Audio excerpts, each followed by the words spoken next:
Hello everyone, let me teach you guys the Igbo name of these animals. African civet, Edi, antelope, ele, bat, oso, camel, ịnyịnya ibu, chameleon, ugwumagana, chicken, ọkụkọ, chimpanzee, adaka, cock, oke ọkpa, cow, ehi, crocodile, agụ iyi, deer, mgbada, dove, ndu, duck, ọbagwu, eagle, ugo, eaglet, chekeleke, elephant, enyi, bushfowl, ọkwa,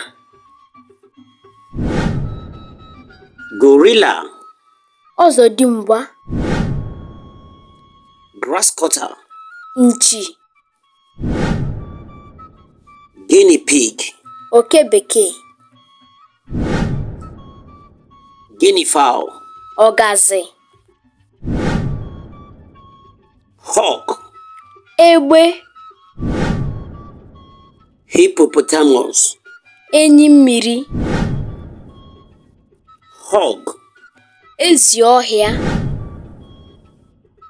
horse, ịnyịnya, hyena, nkịta ọhịa, lion, ọdụm, monkey, enwe, owl, ikwikwii, parrot, ishoku,